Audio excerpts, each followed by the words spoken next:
Well, good evening. Good evening. Good evening and welcome. It is great to see so many people here tonight for our Gardens of Eternity program. I think many of you know that the Newark History Society is now in its 17th year. We have not begun to run out of topics yet, so we hope to be around for a long time to come. We started our program year in September with a program on Martin Luther King's visit to Newark, continued in November with a program on Sarah Vaughan, both of those at NJPAC. We're at the midway point tonight with this program about 3 cemeteries in Newark, and the interest has been strong enough that some of us are thinking we may need to do another program, perhaps about Fairmount and Holy Sepulchre and perhaps some others.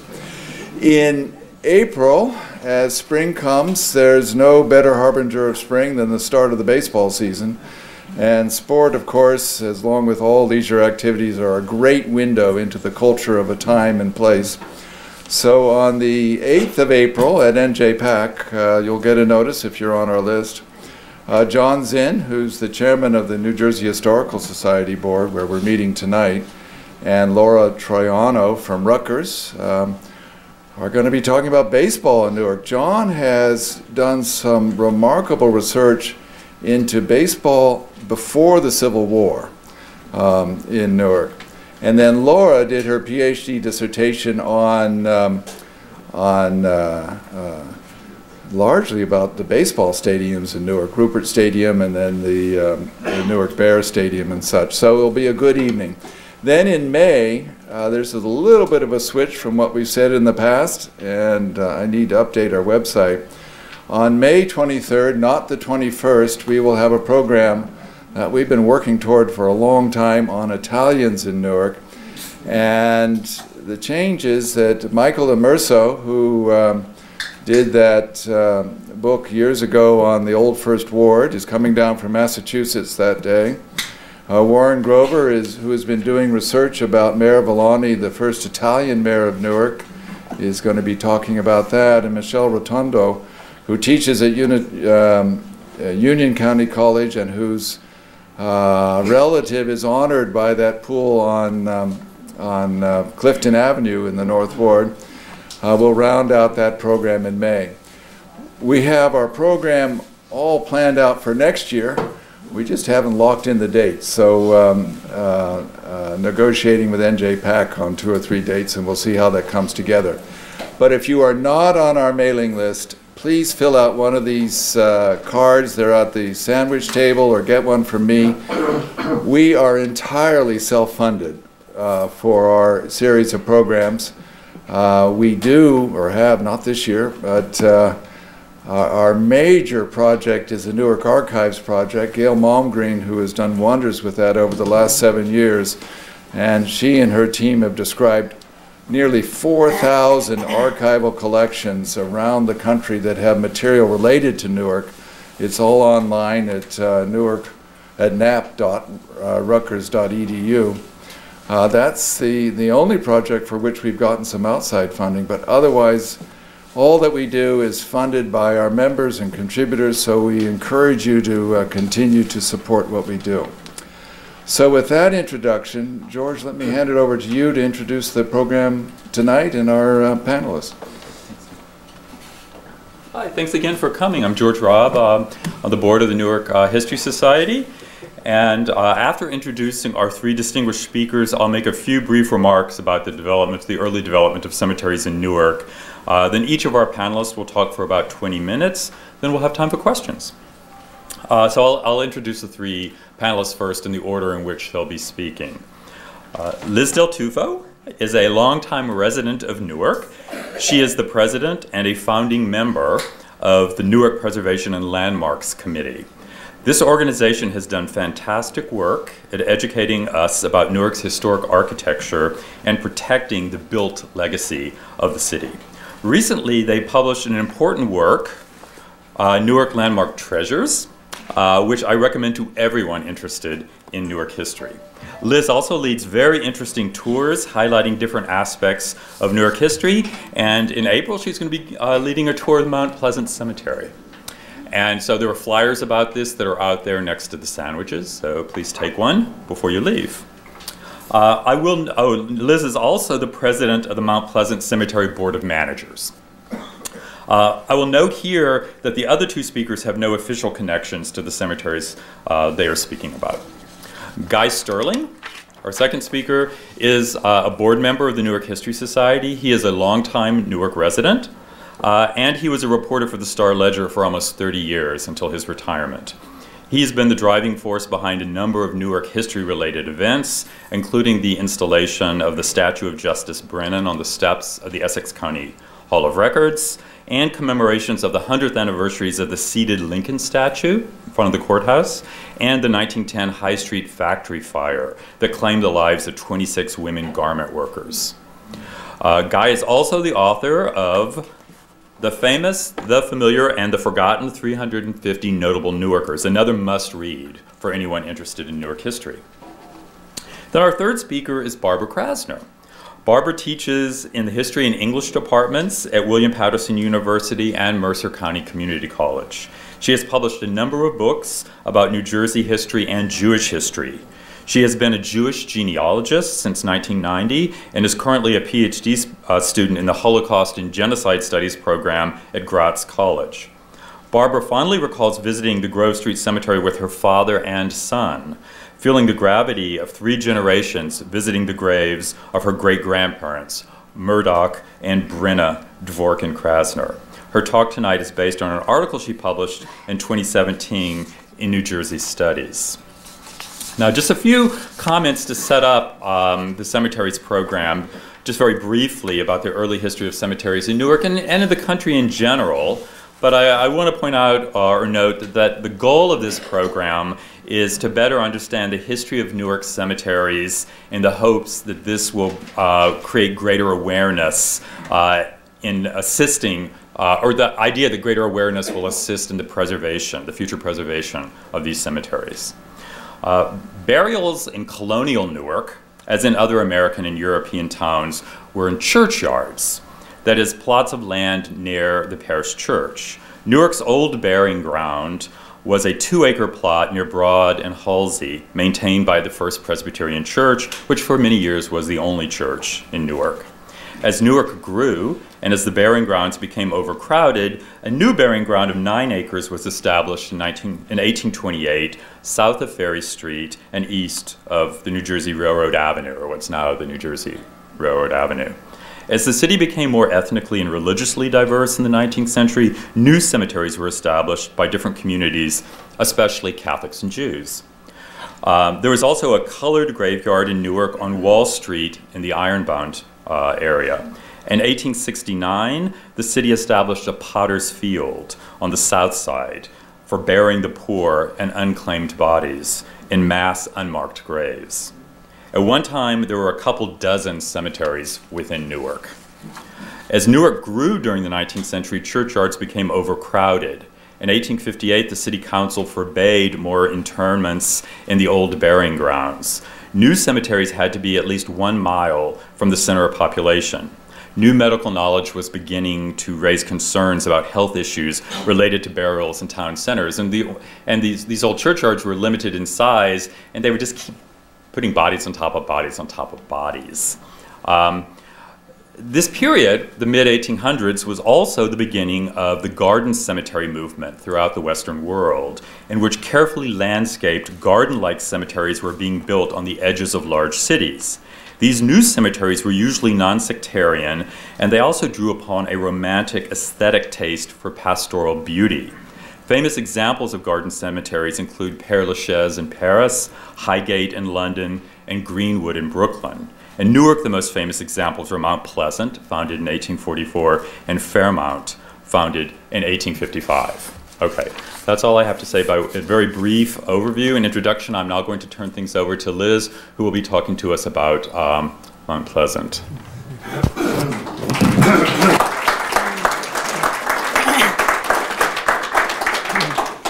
You can put the next slide on, George. In 1843, Newark was a growing city. Its population was approaching 39,000, and the city was well on its way to become a major industrial power. Horace Baldwin, a jewelry manufacturer, convened a meeting with 6 businessmen who were as civic-minded as he was, and he shared with them the idea of creating a rural cemetery in Newark. In 1844, Mount Pleasant Cemetery was established, and in 1845, the Board of Managers released their first annual report, okay? The prominent Newarkers, for decades, prominent Newarkers traveled to Mount Pleasant Cemetery. They traveled by horse and buggy. You can move down to the next one, George, and then the next one. They traveled to Mount Pleasant Cemetery by horse and buggy, by car, and actually some traveled up to Mount Pleasant Cemetery by boat. This is Thomas Edison's first wife, Mary Sitwell Edison. Mr. Edison had a bench that he would bring to the cemetery where he would sit for hours thinking about his young first wife. Now, interestingly enough, Thomas Edison was buried in Mount Pleasant, but when his second wife, at some point, interned the body up to Llewellyn Park, where Thomas Edison is now. I think that's kind of an interesting story. Okay, next one. The most visited plot in Mount Cemetery is the Fireman's Plot. Okay.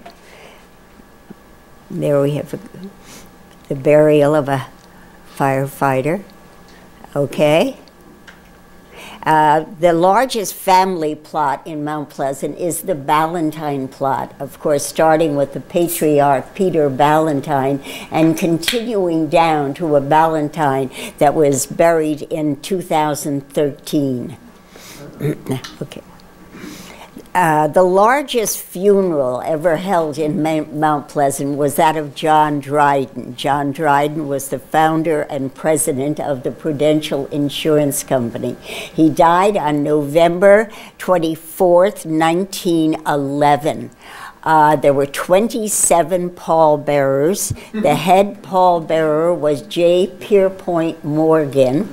And the crowds at his house in Lincoln Park and at the church from which he was buried were so large that the Newark Police Department had to be called. Interesting. Beth Cohen discovered for me that Mr. Dryden was buried out of Third Presbyterian Church, which was on 811 Broad Street. I had never heard of Third Presbyterian Church except for the one that's up in Ridge Street in North Newark. But Mr. Dryden's funeral arrangements were made out of Third Presbyterian Church, 811 Broad Street. Now this, okay, the saddest memorials in Mount Pleasant Cemetery are those of infants and children. During the Victorian era, of course, infant mortality rates were just enormous. The Ballantyne family, John and Jeanette Ballantyne, a well-to-do family, had 8 children, but only 4 of them survived to adult. Now, this memorial here, the name of this child has long since been lost to the elements, but the sadness certainly remains. Okay? Maud Munn. Maud Munn died 11 years old on New Year's Day. She lived on James Street. Her father was a businessman who commuted to New York.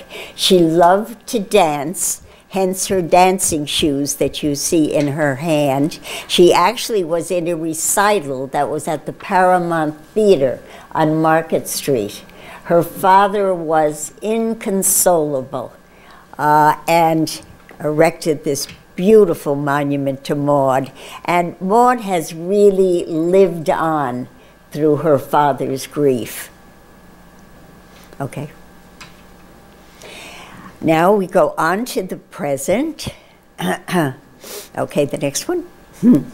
Now, as the city encroached upon the cemetery, Thomas Petty no longer looked out at rolling green hills. Thomas Petty's memorial now looks out on a highway, on railroad tracks, and industry, and non-stop housing. And as the city encroached upon the cemetery and indeed surrounded the cemetery, new challenges had to be met by the Board of Managers. Thank you, George. Now, we certainly anticipated that the magnificent iron gateway would deteriorate as the years went on. We have just replaced the gateway at a cost of $23,000. Next one. We also could anticipate that the receiving vault would deteriorate over time. Take a look at the trees growing out of the roof. So we have just completed a thorough restoration of the receiving vault to a tune of $27,000. Yeah. However, what we should not have had to anticipate was rampant vandalism. And this is the carriage house. The carriage house is located the farthest away from the gateway of the cemetery. So it is sort of out of sight, out of mind. And being a carriage house, it became really irrelevant to the cemetery's day-by-day activities. And you can see how the vandals have had a good time with the carriage house. Now, we've done something very innovative, I think. We have leased the carriage house to a Newark artist. We have leased it to him at no charge, and over the years, he will restore the carriage house at his own expense and use it as a studio and hopefully give art classes out of it. It won't happen tomorrow, but at least there is a plan and something will be done. Okay? The beautiful mausoleums in Mount Pleasant Cemetery with their very ornate doors, Tiffany stained glass windows, we could never anticipate that malicious people would destroy the doors, destroy the interiors, break the windows, but they have. And our answer to this problem is, the next one, we have had to replace the doors with heavy-duty plywood, steel grating, and chains across the front of the mausoleum. It is an expensive way to protect them, but we have found it's about the only way that we can protect them. We also should not have to anticipate mounds and mounds and mounds of litter.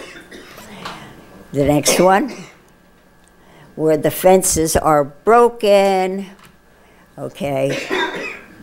But the most persistent enemy that the Mount Pleasant Cemetery is, okay, George, there he is.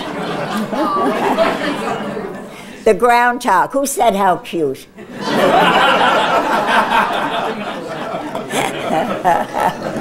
I would like to unionize those guys, put hard hats on them, and put them to work building the Gateway Tunnel. They can do it. They can do it. Thank you, George. But good things are happening. We feel very proud that a new public school was built right adjacent to Mount Pleasant Cemetery. If we were not a good neighbor, the Board of Education would not have built a school next to the cemetery. This brings in new people, it brings in activity, it brings in a good neighbor for the cemetery, which we have used. We use their parking lots for special events and things like that. So it's a source of pride to the cemetery that we are looked on as not a, what would you say, not a bad thing, but a good thing in the neighborhood. Next one. And also, a major housing development is growing up in what was derelict property on Herbert Place. Now, we know, again, they would not build houses for people next to a large expanse of property if it was dangerous. So we, again, feel proud that they have built this housing next to the cemetery. People brag about the beautiful vista that they have looking into the cemetery, and it also brings, again, that population activity in what was a dark, dank, abandoned section of the city. Okay? Now, we are not locking our gates. We are inviting the community to come into Mount Pleasant. One of the great events that we've had was our Halloween party. There is Mary Edison passing out candy. That's right. Okay, now I overheard one of the little girls as she left the cemetery saying, oh, did you see Mary Edison? She is beautiful. And the other little girl said, yes, she is, but she's dead.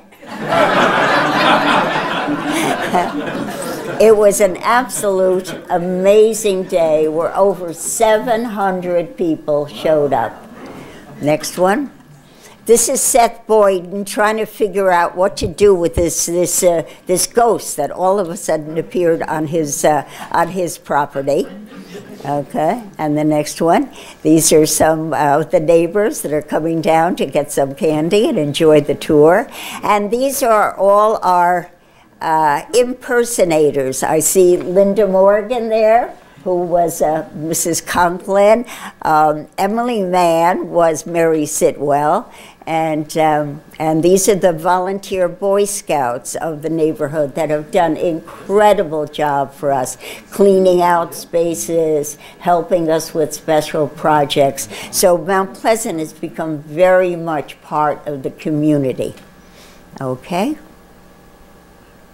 Now, as far as I'm concerned, this is the most famous person to be buried in Mount Pleasant Cemetery. And while we do not expect the Frelinghuysen family to move back to Newark and start taking an interest in being part of Mount Pleasant Cemetery, we do hope that future generations might look at this beautiful place as an ideal resting place for themselves.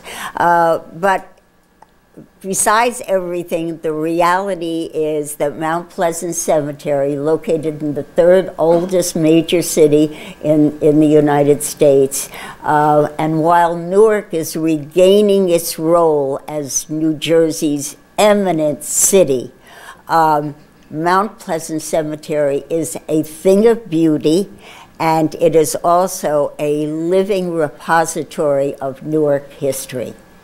So I thank you.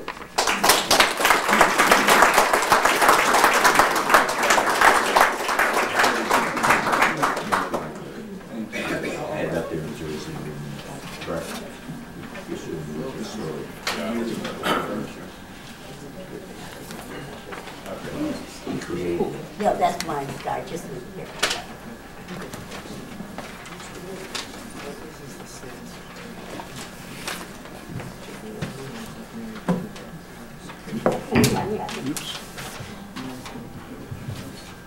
Thank you, George and Gail, for putting this program together tonight. Thank you, Tim, for everything you do. Good evening, everyone. You don't have to have it so close. Mm-hmm. Don't have it so close. You're good. Okay. And thanks for coming out tonight. It's nice to see so many familiar faces.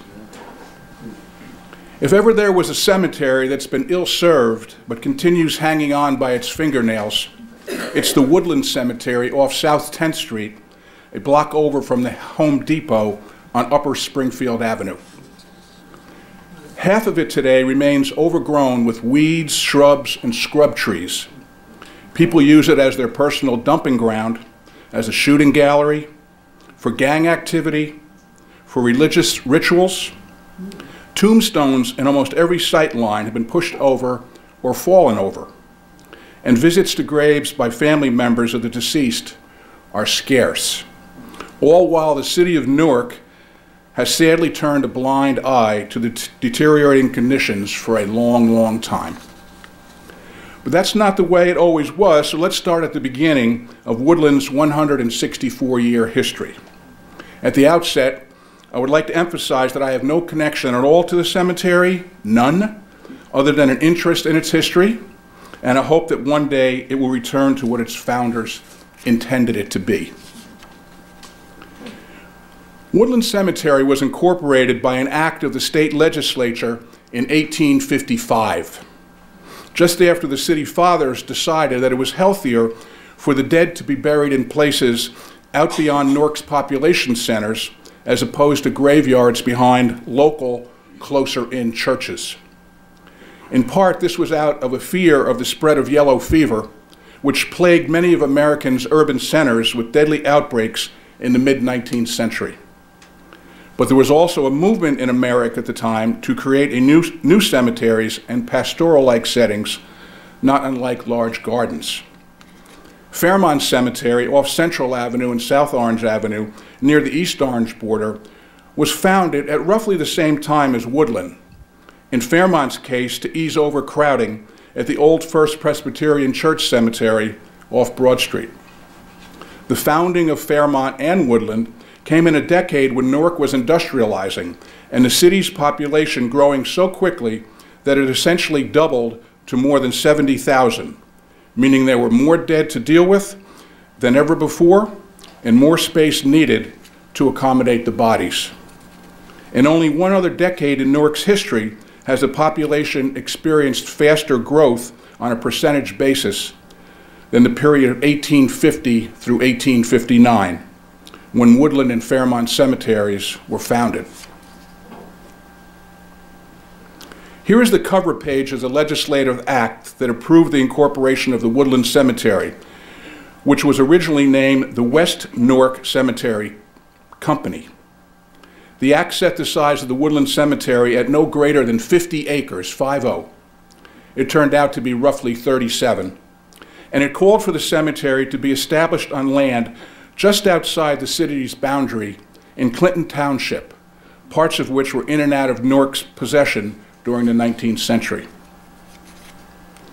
At the same approximate time of Woodland's incorporation, Newark's Common Council passed an ordinance that not only regulated burials citywide, but also kept close tabs on them. Under the threat of a $50 fine, the ordinance brought an end to all burials and new cemeteries in the city's population centers, the so-called lamp districts, where gas lamps illuminated the streets. The ordinance did a couple of other things to help with the enforcement of the burial ban in those areas. First, it required that there be permits for all burials in Newark, and even permits to move a body outside the city for burial. And second, it required the city clerk to keep a comprehensive register of all deaths in Newark through a system of certificates filed with the city by church officials, undertakers, and the like. To encourage participation in the tracking system, the city offered interested parties the grand sum of 10 cents for every certificate they filed. The Legislative Act of 1855 that established Woodland Cemetery listed 10 of Newark's most prominent men as its incorporators. The best known of them today is Archer Gifford, a highly respected lawyer who was important enough that President Andrew Jackson appointed him Collector of Customs for the Port of Newark, a job that he held for 12 years. He's a favorite son here because he was a member of the New Jersey Historical Society and gave presentations before the group. He also made valuable contributions to the Society's collection. Gifford was a graduate of the College of New Jersey, now Princeton, who studied for the law and then set up a practice in Newark. He was elected to Newark's Common Council and played a key role in Newark's move from being a township to a city. He argued any number of cases before the New Jersey Supreme Court, and biographical sketches of him state it was routine for Gifford to walk the 50 miles back and forth between Newark and Trenton when he had a case before the state's high court. Gifford died in 1859, probably from leg fatigue, 4 years after Woodland Cemetery was incorporated, and he was buried in Mount Pleasant Cemetery. But most of the other 9 incorporators were buried in Woodland Cemetery, and we've just recently begun identifying their grave sites. There was also a member of Newark's well-known Titchener family, who as a commercial printer received a patent for improving the way banknotes were printed at the time, as well as the Reverend Julius Rose, a Civil War chaplain who founded St. Matthew's Episcopal Church on Market Street. What most of the incorporators had in common was that they were either German-born or of German descent. Remember that the founding of Woodland and Fairmont cemeteries fell within a period of Newark's history when there was a large influx of immigrants, especially Germans, many of whom were 48ers, as they were known, people escaping the failed German Revolution of 1848-49. And one of the areas where large numbers of Germans would come to settle and start their businesses in Newark was along and in the neighborhood surrounding Springfield Avenue, not far from Woodland Cemetery. So it only followed that over time, as people died and families needed a convenient place for their loved ones to be buried, that the nearby Woodland Cemetery would come to be known as the German Cemetery. And in fact, there is German script on a fair number of Woodland's grave markers. Fred Lelbach, the president of Fairmont Cemetery Association and a descendant of one of the leaders of the unsuccessful revolution who fled Europe and relocated to Newark, told me that Woodland was the preferred early burial ground for Newark's 48ers. That remained the case, he said, until that distant relative of his, the pastor Friedrich Lelbach, died in 1875 and was buried in Fairmont Cemetery, prompting other 48ers who belonged to his congregation at a church on Mulberry Street to do the same. This is an ad the Woodland Cemetery took out in a city directory seeking business in the early days of its operation. The first known burial in Woodland was recorded on August 23, 1856. A child named August Schind, though there could have been another youngster buried there a day before, according to Mary Lish, who keeps records of Woodland's burials, and I believe is here tonight. Correct? Mary? The first adult burial was recorded a couple of months later in October 1856. Mary Lish is comfortable with there being just over 84,200 bodies buried in Woodland Cemetery. And she pointed out that around 20,000 of the first 33,000 of Woodland's burials in a period starting in 1856 and extending to 1899 were children. That's 3 out of every 5 burials for almost half a century. This is a decade by decade breakdown of the number of burials in Woodland Cemetery prepared for me by Mary. You'll note that the 2 periods of greatest activity were from 1890 to 1899 and from 1900 to 1909. By 1910, Newark's population was approaching 350,000, well above today's census count. You'll also see that the Woodland burial numbers dropped dramatically after 1979, around the time the cemetery fell into such disrepair that you could say it had all but been abandoned, though technically it was still open, like always, as a private, nonprofit cemetery. I remember going up there for a story in the 1980s when I was with the Star-Ledger and seeing a half dozen or so burned out abandoned cars, presumably stolen, their hoods up, doors wide open, their contents strewn all over the ground, spread out across Woodland's neglected and overgrown property. There were also some undernourished dogs roaming the grounds that didn't exactly greet me with wagging tails and a desire to lick my face. The cemetery was in such horrific shape that it was difficult imagining what could have gone wrong. It was as though the caretaker had literally walked away one day, years before, left the gate open, thrown away the key, and simply not come back. This was in stark contrast to what the cemetery had looked like in previous years. This is a photo from the 1930s. Symbolic of the cemetery's demise over time was the deterioration of its beautiful Gothic Revival gatehouse, which had once served as the superintendent's living quarters. Today it has a tree growing through its roof. But in truth, the cemetery had been suffering at the hands of humans in some form or fashion for years. In 1863, just 8 years after Woodland's founding, an ad in the Newark Daily Advertiser announced a $5 reward for information leading to the arrest of the person or persons who'd been throwing heavy stones at the cemetery's large chestnut trees, inflicting severe damage. In 1865, 4 people were arrested for stealing flowers from graves. A Daily Advertiser article on that theft said, "The proprietors of this place are determined to prevent this desecration of their grounds and will make examples of the offenders." But 100 years later, the damage remained ongoing with a scope far greater than the simple theft of flowers. Articles in the Star Ledger in 1962 reported 2 separate alarming incidents, one in March of that year, in which a gang of youths had desecrated 15 tombstones, and another from that August, in which 200 headstones were overturned and a $3,000 statue of the Virgin Mary made of Italian marble smashed. In 1971, residents living close to the cemetery complained that they were getting sick from toxic fumes drifting into the air from coffins that were left out on the ground for long periods of time waiting to be buried.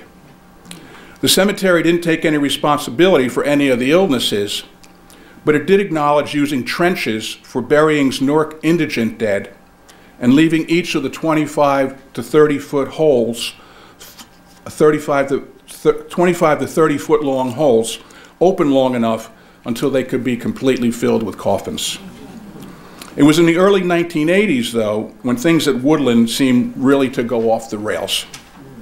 By this time, the city's population was falling.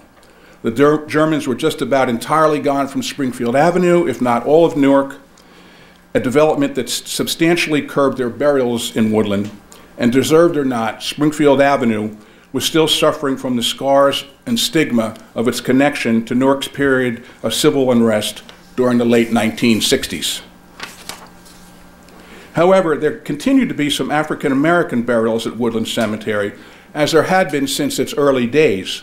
The first one I found was in 1865.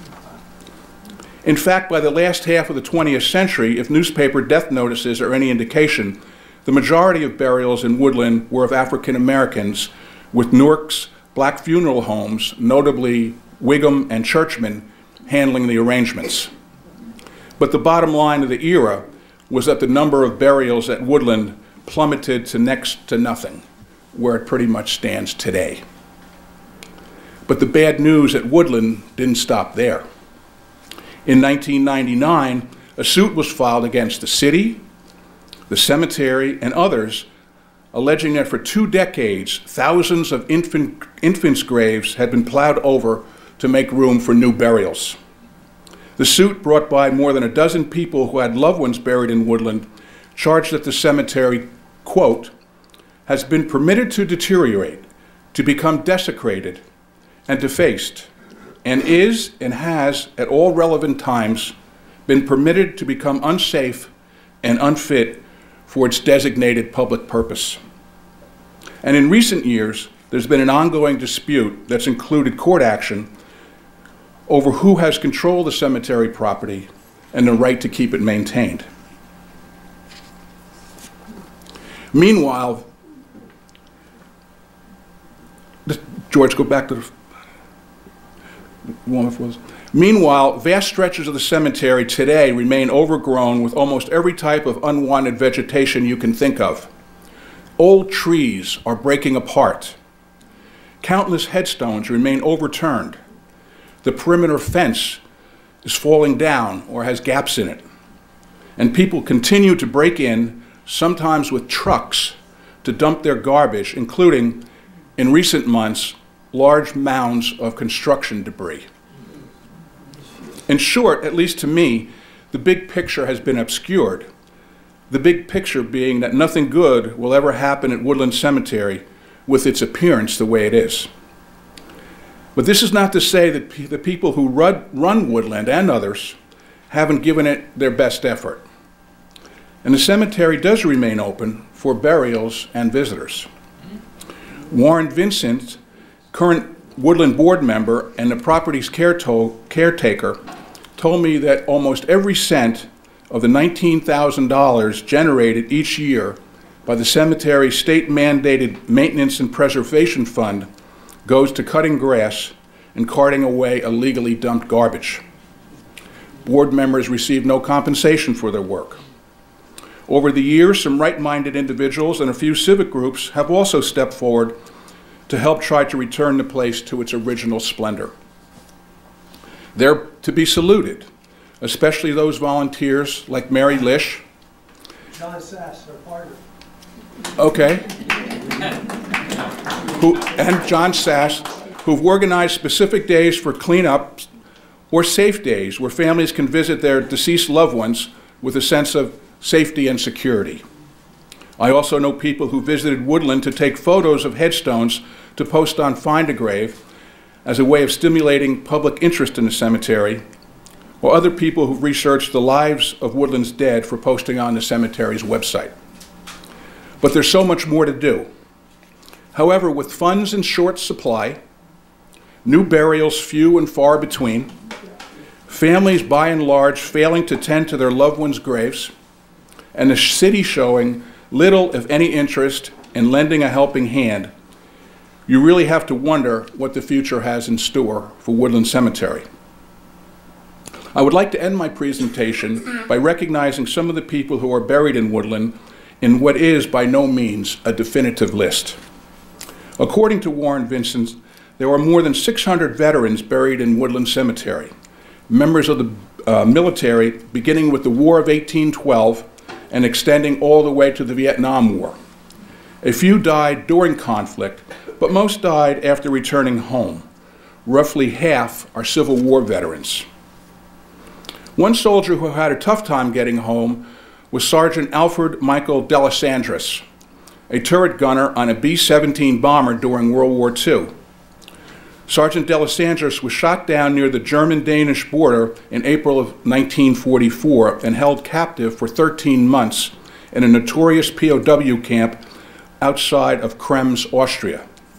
A resident of Cranford, Alfred had previously served in the Philippines under General MacArthur, but re-enlisted in the Army right after Pearl Harbor. He was one of 5 brothers who served in the war. Sadly, his grave in Woodland was unmarked for 45 years, a situation that was remedied last year. Sergeant Delisandris lived from 1917 until 1973. The father, a brother, and a sister of Newark's great beer baron, Godfrey Kruger, along with their spouses, children, and other family members, are buried in a family plot that holds 18 bodies. Godfrey, of course, is buried in an elaborate mausoleum in Fairmont Cemetery, along with some other family members, including his second wife, Mary. It's not clear why Godfrey chose to be buried in Fairmont instead of Woodland, but one theory that makes sense is that Woodland wasn't prepared for the magnitude of the mausoleum that Godfrey imagined. Not far from the Kruger family plot in Woodland is an impressive monument marking the gravesite of John Label, Godfrey's uncle, and the person responsible for bringing Godfrey Kruger to Newark from Germany when Godfrey was a teenager. John Label brewed beer in Newark at the time and was a member of the city's Common Council. He not only took a young Godfrey Kruger under his wing and taught him the beer trade, the two went into business together in Newark for a time before Godfrey struck out on his own as a brewer. Later on, of course, Godfrey Kruger would become one of the city's all-time leading citizens, and I might add, as a personal opinion, someone whose enormous contribution to Newark is still awaiting its rightful recognition. Peter O'Fake is one of the more intriguing figures of mid-19th century Newark. A black man and a prodigious musical talent, O'Fake moved freely in white circles, including those of Newark's socially prominent. He played a variety of instruments and gave lessons on the piano, violin, and guitar. With his brother, he also ran a dance academy where whites paid to learn all the popular steps of the day.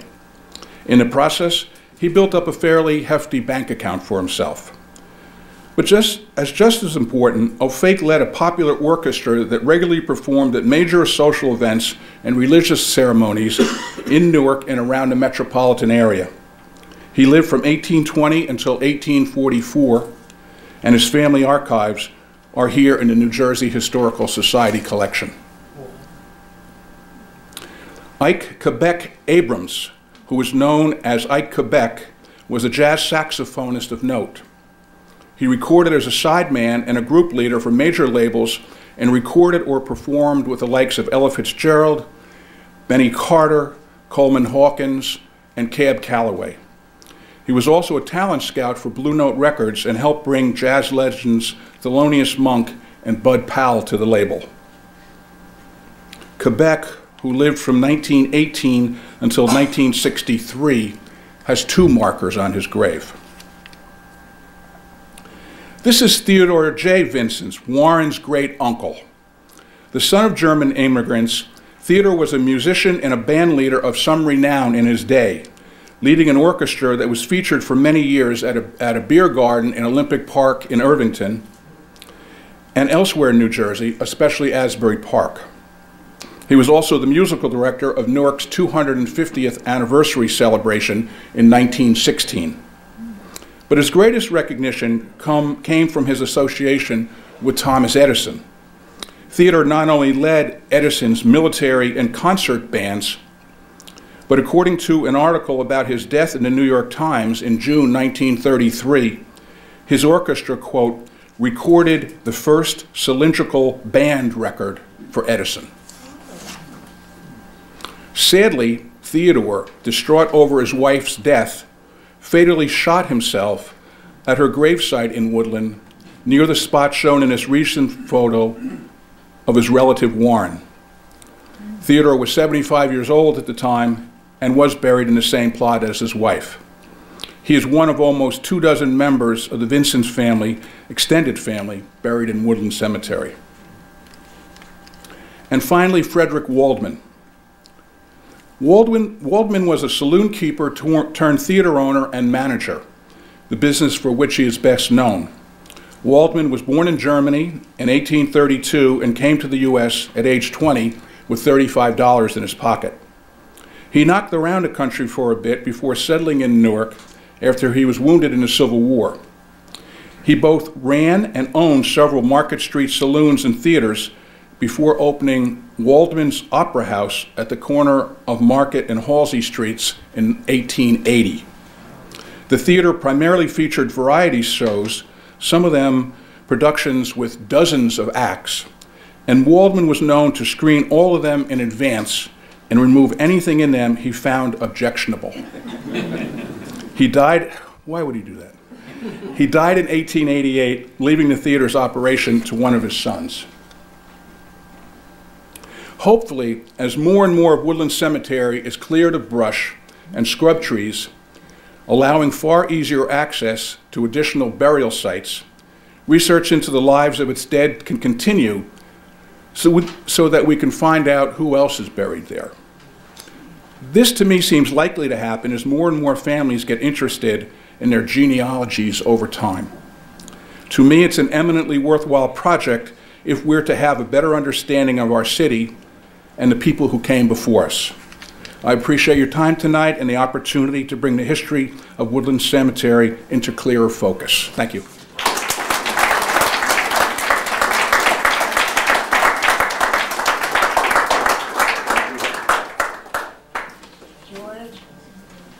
George, I have another slide after that. Can you bring it up or not? No, sorry. Okay. I forgot. forgot my acknowledgments. Oh, sorry about that. Maybe at the end. You can just go to the first slide. Hello, everyone. Hello. Last but not least, in May 1937, undertakers prepared the body of a 93-year-old widow, Bryna.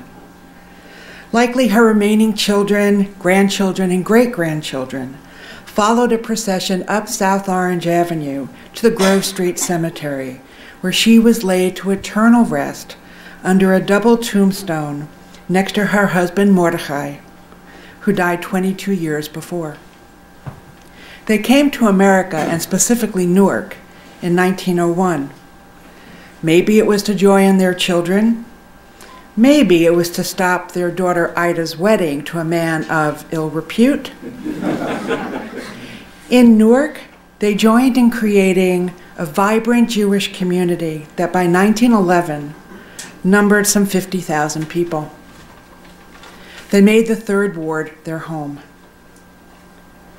By 1937, though, Bryna's children had already started moving out of Newark and moving into the suburbs of Essex and Bergen counties. The family bought plots from Ein Yankiv, a plot belonging to Congregation Ansha Warsaw, a very strange choice for Jews from a village near Minsk.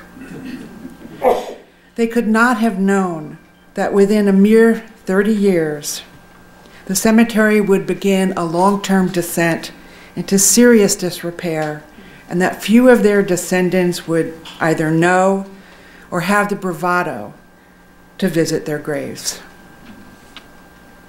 Bryna was Bryna Dvorkin Krasner and my great-grandmother. And that's her. I am named for her. I am the only living family member who knows where she is buried. I know it's 10 rows past the mausoleum of Rabbi Cohen in the Ein Yankiv section.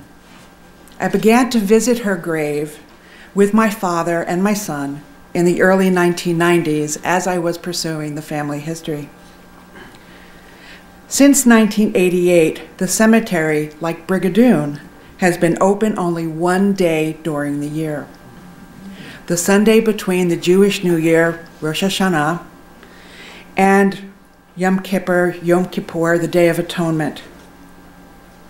Grove Street, as some of you may know, is nestled between Grove Street and 20th Street on the border of Newark's Vailsburg section. Here lay the bodies of more than 10,000 Jews in 37 sections. Now, just to point out, the map makes it kind of look like there are fine demarcations between the sections. The reality, of course, is that that isn't the case. In some situations, there are gates or remnants of gates. Some have the name of a society, some don't. If you start in the wrong place, you will never find what you're looking for. I have wasted hours in this cemetery. The cemetery is bounded by South Orange Avenue to the south and the Newark East Orange border to the north. Turn. Woodland kind of reminds me of this. Barbed wire tops the fences. Many gravestones are overturned or broken. Combined with broken bottles and other trash, it is treacherous to traverse the cemetery's 37 sections. Police line the borders of the cemetery for safety reasons. The police are on the premises that one day a year. The Grove Street Cemetery, the embodiment of a conglomeration of plots purchased by now defunct synagogues, organizations, and societies, represents a microcosm of the Jewish immigrant experience. At the same time, the cemetery presents an opportunity, as historic preservation scholar Ned Kaufman explains, to develop a storyscape to, quote, collect interesting stories, meaningful memories, or intense feelings of attachment, unquote. Each headstone relays a story waiting to be uncovered. My great-grandmother's is just one of them. Jewish burials in Newark began in 1854. Its first interred German Jewish immigrants. The process of buying and selling a cemetery property between Jewish organizations and congregations repeated itself many, many times to either create or dispose of unnecessary land. Synagogue burial societies and town-based societies known as Landsmannschaften initially paid for the Grove Street Cemetery plots. The key word is initially. Former residents of a particular town or village would form this Landsmannschaft society to help them assimilate, acculturate, and socialize. But the societies also served another purpose. Within each of the villages back home, a burial society, or Hevra Kadisha, cared for the proper interment according to religious custom. Lodges also purchased plots at Grove Street. So within those 37 sections, there are hundreds of organizations represented. Each kept its own records. And when ownership transitioned, that process suffered and became aggravated by inconsistency in transliteration and translation as Orthodox synagogues fell out of fashion and disintegrated with immigration assimilation. So original records might have been written in Yiddish or Hebrew, and descendants weren't able to read them. Keeping records of the Grove Street Cemetery's physical property has been the responsibility of the Epstein family since 1913. But as Raiken Epstein Monuments owner Fern Epstein says, these synagogues and organizations, quote, all kept their own records, and they had the maintenance companies doing the labor, unquote. So as these organizations merged or evolved into other synagogues, they took whatever dues or money they had and they moved. So the cemetery became, as she said, the low man on the totem pole. Reference to deteriorating conditions of the Grove Street Cemetery has been made in documents since at least 1965, when the Community Relations Committee, CRC, Community Relations Committee of the Jewish Federation of Metro West, conducted a formal study to scope out, quote, the cemetery problem, unquote. The study recommended a title search to identify ownership of each of the cemetery plots. That's a massive thing just in and of itself. A main question was who should bear the responsibility for the costs. A one-time cleanup would not solve the problem. In May 1967, this committee recommended hiring a cemetery specialist to again research the problem. The proposal was tabled due to lack of funds. 5 years later, the CRC engaged volunteers from the National Guard in the state to clean up 3 Newark cemeteries, none of which was Grove Street. Even with news coverage in the Jewish news, the effort failed to catalyze any community involvement.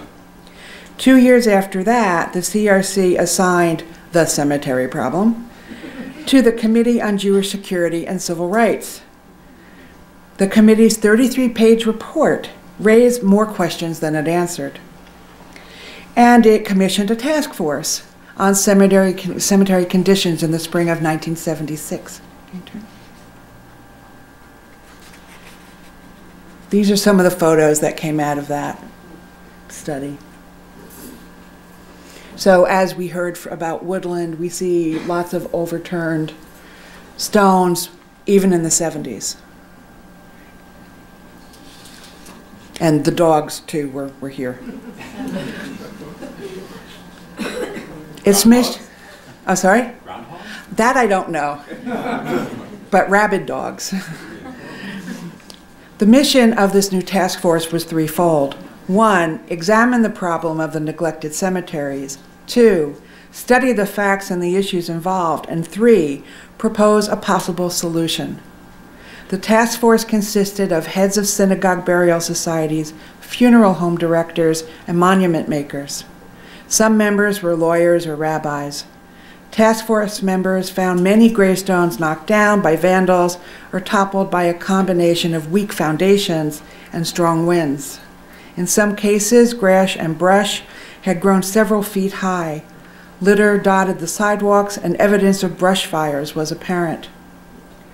The task force recommended to the Federation that yet another committee be established to bring together representatives of these various town-based societies, cemetery, and synagogue organizations to maintain the cemetery on Grove Street.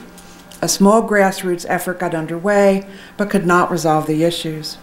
The Jewish News reported in 1976, quote, "The Grove Street Cemetery is a legacy of an immigrant people whose presence in a growing community was part of the dynamics of growth itself. What began as perpetual care became perpetual deterioration and desecration. What should have been a treasured landmark now languishes," unquote. Despite all the efforts over the last 50 years, the cemetery problem endures. In 2013, the Federation established the Community Association for Jewish At-Risk Cemeteries to address the growing concern regarding all of Newark's Jewish historical cemeteries. Grove Street is just one of them. There are 12. The work of the association may still be inefficient to address a growing and perhaps terminal cancer on the cemetery. It's important, though, to also talk about the cemetery's location. Homes bordering the Grove Street Cemetery, at least the last time I visited a couple of years ago, ranged from boarded-up windows to newly renovated homes. Commercial realty includes the former Hoffman Soda Factory that transitioned to Pabst in 1945. That factory closed and was demolished by 2009, including that iconic beer bottle that you could see from the Garden State Parkway. A revitalization plan called for construction of 30 homes and a commercial shopping center on the site. The desire to transform the property persists. But as of 2015, there was a proposal requested to create a mixed-use commercial residential area. I don't know what's happened with that. Meantime, the annual Cemetery Visiting Day became a mecca for volunteers. We have one of the volunteers in this room. From 1995 to 2005, Alice Gould, representing the North Jersey Jewish Genealogical Society of Wayne, gathered volunteers to record and index information found on the gravestones. They recorded names in English and Hebrew, if available, date of birth, date of age, or death, whatever was available. Gould noted the first and last name of each row as markers, which you need to do in this cemetery. Gould produced data for nearly 27,000 graves for the Newark area, including but not limited to Grove Street. The caretakers maintain that Gould's efforts helped by applying additional information to the records previously managed by all these individual organizations and synagogues. So now if you go on that Sunday to the cemetery office, which is only manned on that Sunday, and you ask about your ancestors, they use Gould's records to tell you where that person is located. Otherwise, they really didn't have much to go on, and nothing had been computerized. So if I had the forethought to check the now online database of Jewish burials on jewishgen.org using Gould's data, I would have known exactly where Bryna and Mordechai were instead of going to the wrong section. The Jewish Federation has been tackling the cemetery problem since 1965, and yet none of its committees, none of its task forces have really been able to effectively resolve the problem. With the current community association in place, though, the ownership issue appears to have been resolved. Whether it will prove to be effective remains to be seen. It could use the assistance of a preservation expert, particularly one with specialization in cemeteries. The association should develop a cemetery preservation plan that identifies ownership of the cemetery sections, determine the level of security that's needed, complete the transcription work that Gould started, determine the restoration work or conservation work required, and of course the associated costs of doing all of this, along with finding sources of funding and identifying requirements for landscaping. So it's possible that many of us have documents somewhere in our homes that we inherited that insist we have perpetual care. So there are places to go for funding if we knew who was there. So the Federation exemplifies what I think is the Jewish value of taking care of its own. By working in partnership with the outside agency of the Newark Historic Preservation Commission, maybe this time it'll be able to make perpetual care a reality. And together they can leave no stone unturned. So let's go. So this is just an announcement. Back one. Back. One more. The announcement of the cemetery day. If you don't show up that day, you will not be able to go any other day. And when you're there, it is scary. It is scary to be there. There was a shooting in there about a year or two ago. Yeah, there have been shootings before. The land is also very uneven, so you could easily fall. And I just want to point out a couple of things here. So you remember I said that there are storyscapes, 10,000 storyscapes in Grove Street. So symbols that we use on the gravestones are meaningful. Usually a menorah is for a woman and a Jewish star is for a man. However, you see here, there are hands like this. That means the man belonged to the Kohanim, to the priestly caste of Kohens. That's important for a family. We also see the inscription is in Hebrew at the top, and typically or traditionally, those inscriptions include father's name. For a genealogist, this is key. And then we have the English, but as we look across, we can, depending on what's on these gravestones, the ones who are buried earlier will have Hebrew. As we get more modern, the Hebrew's lost, so we kind of see the immigrant status fading away. The next two are children, and we see that because there's a lamb and a broken flower. And those are symbols of that. And you could go to the Prague Cemetery, which dates back to the 14th century, and see some of these same symbols. This is universal for Jews. So this is little 3-year-old Norman Finkelstein. And his stone is all in English. And then we have Edith Neyman, and it has a little portrait of her. But they both died within a couple of years of each other in the 1920s. The stories that can be gained from each of these headstones, as long as they're standing upright. And so many of them are not. Thank you.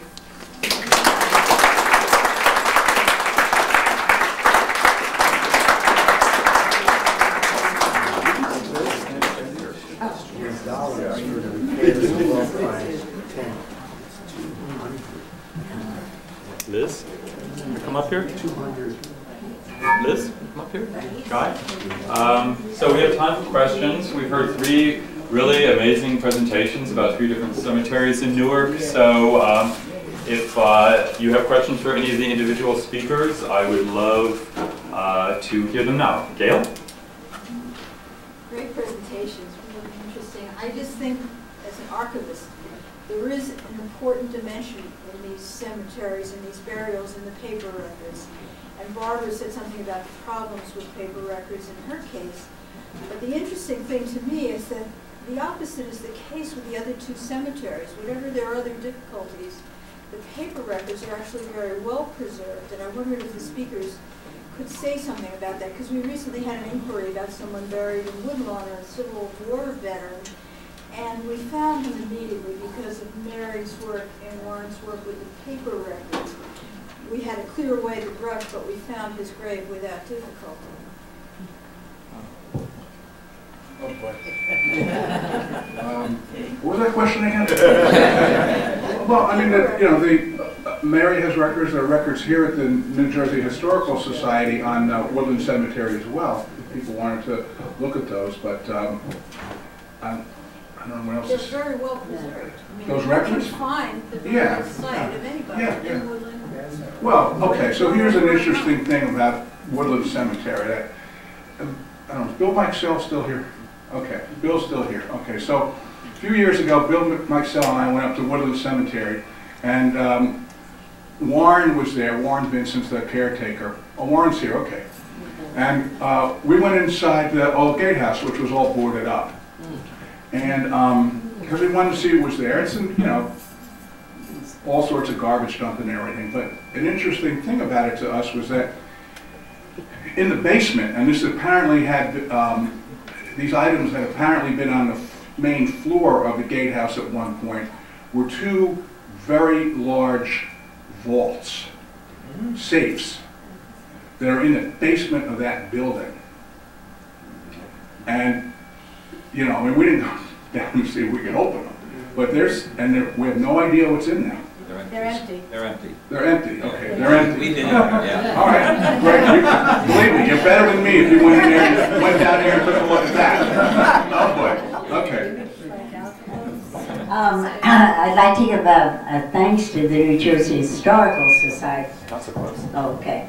The New Jersey Historical Society, because many of the books at Mount Pleasant had been put in the basement and, of course, eventually were water damaged. And a couple of years ago, Scott Willman is here. Scott's the caretaker of Mount Pleasant. We've started a program now with the Historical Society. Scott is bringing all those old books, big handwritten ledgers, down to the Historical Society, and they're digitizing them, which I think is great. They're bringing us into the 21st century. Yeah, over there. Sorry.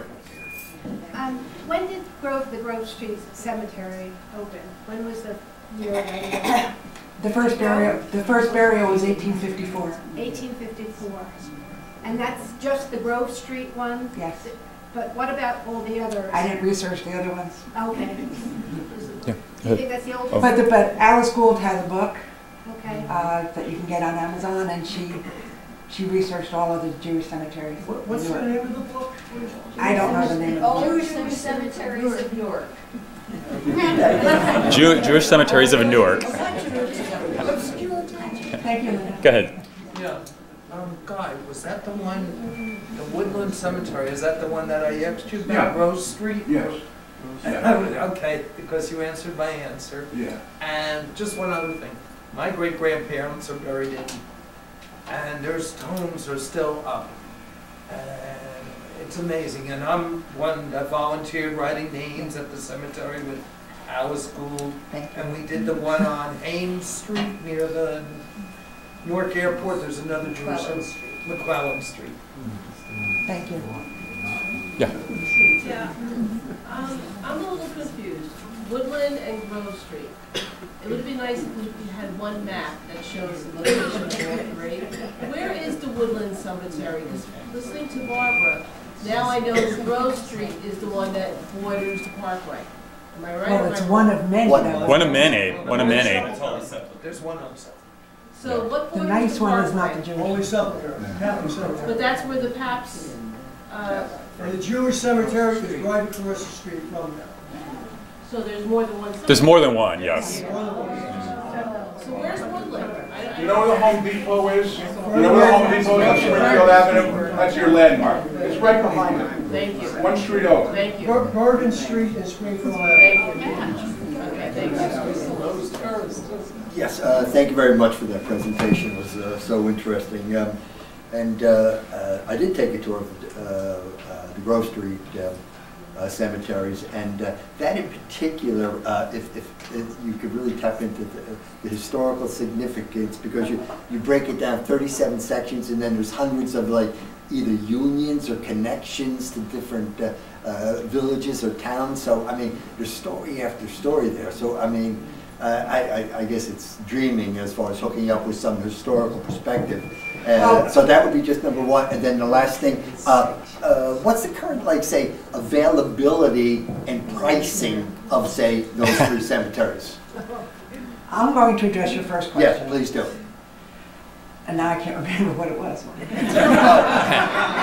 Just the potential richness of the history there, because you break it So down 37 sections, as loads some of of societies. these organizations merged, there's one with a name that's that long. It's the congregation, blah, blah, blah, blah, blah, blah, blah, blah, blah, blah, blah, as they come together, so that you can't tell who they are anymore, which is why I had trouble finding my great-grandparents, because my father had check stubs made out to Ein Yonkif, but nobody could remember who owned Ein Yonkif. Linda. Can I dovetail, Barbara? If anybody here is interested in actually taking a video tour of the Grove Street Cemetery with the famous Sandy Epstein, we have it at the Historical Society. We're happy to make you a copy. We may charge you, but it will give you the history that you want to know. It is out there. And I don't know, there were a few people I'm trying to see if anybody was on the bus. I know that I was. And he did a blow-by-blow accurate of everything. And it really is quite an interesting story. So this is Sanford Epstein, whose Yes. family managed the cemetery Yes, since from 1914. 1946 going forward is what Sandy told us. But that's what he did. Yeah, well, right. I have another thing. But did we answer your second? Yeah, I don't think we answered your question about availability. I don't know anything about that. Does anyone here know about Liz, maybe? Well, there are available plots in Mount Pleasant. Scott, do you know how much they charge? We charge?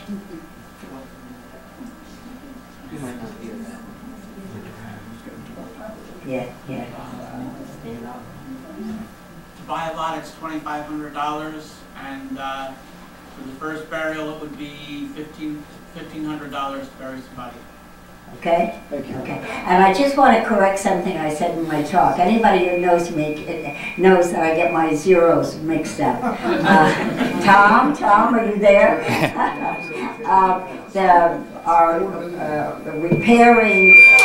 Repairing the gateway cost $270,000. Repairing the receiving vault cost $220,000. Wow. I dropped it as a zero.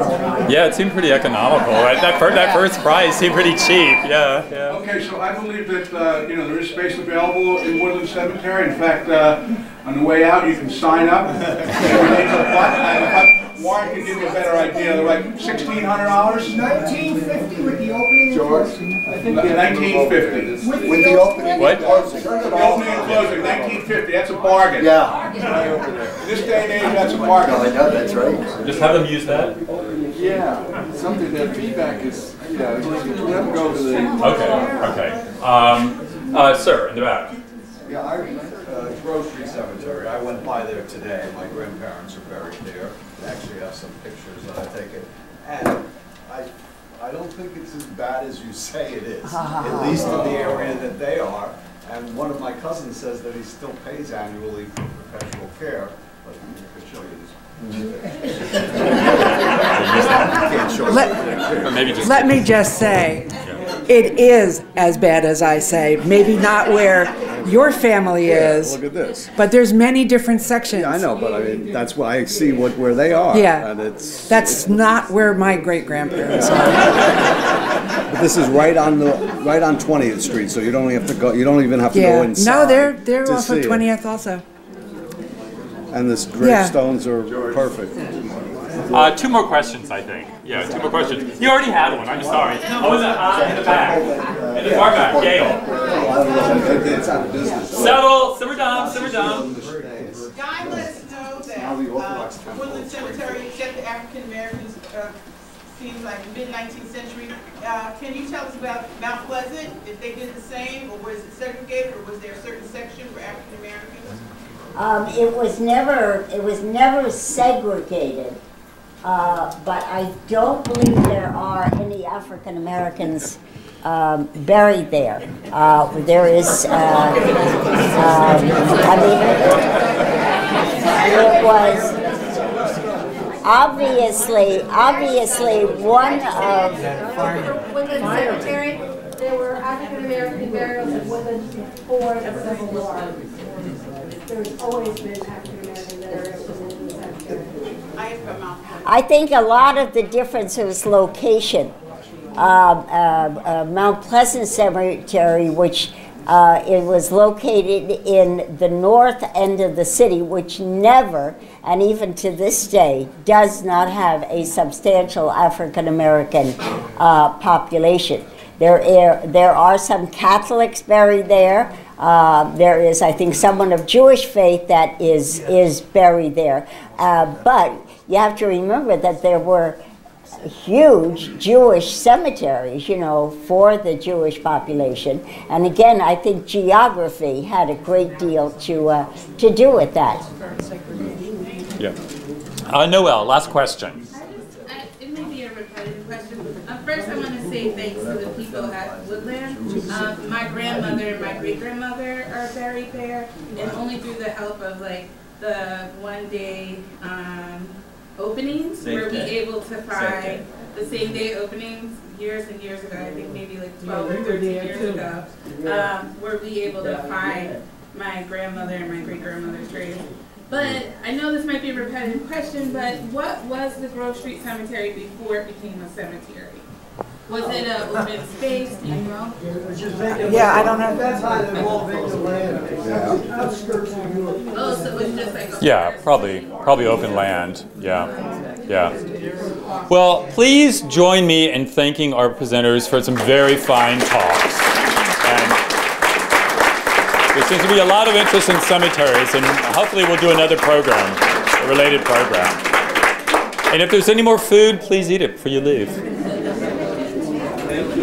Thanks for inviting me. Oh my God, thanks for coming. That was such a great talk. It was so nice. What I wanted to tell you, the newest project